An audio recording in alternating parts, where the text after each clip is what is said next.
তীব্র তাপপ্রবাহের মধ্যে রবিবার খুলছে দেশের সব প্রাথমিক বিদ্যালয়, তবে প্রাক প্রাথমিক বিদ্যালয় বন্ধ থাকবে। শনিবার তীব্র তাপপ্রবাহে প্রাথমিক বিদ্যালয় পরিচালনায় দিক নির্দেশনা দেওয়া হয়েছে। দিক নির্দেশনায় বলা হয়েছে, চলমান তাপপ্রবাহের কারণে কোমলমতি শিশুদের স্বাস্থ্য ঝুঁকির বিবেচনায় সরকারি প্রাথমিক বিদ্যালয়, শিশু কল্যাণ ট্রাস্ট পরিচালিত প্রাথমিক বিদ্যালয় সমূহ ও উপানুষ্ঠানিক শিক্ষা ব্যুরো লার্নিং সেন্টারগুলোতে শ্রেণীর কার্যক্রম চালুর বিষয়ে কয়েকটি সিদ্ধান্ত গ্রহণ করা হয়েছে।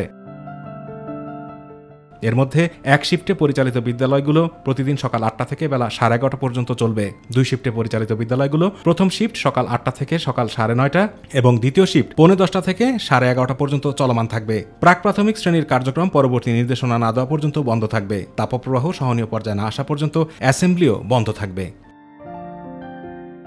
এর আগে গত বৃহস্পতিবার শিক্ষা মন্ত্রণালয় জানায়, আগামী 28 এপ্রিল মাধ্যমিক ও উচ্চ মাধ্যমিক পর্যায়ে সব প্রতিষ্ঠান খুলছে। চলমান তাপপ্রবাহের কারণে শিক্ষা প্রতিষ্ঠান বন্ধ রাখায় যে শিক্ষণ ঘাটতি হয়েছে তা পূরণ করতে পরবর্তী নির্দেশ না দেওয়া পর্যন্ত শনিবারও শ্রেণী কার্যক্রম চলবে।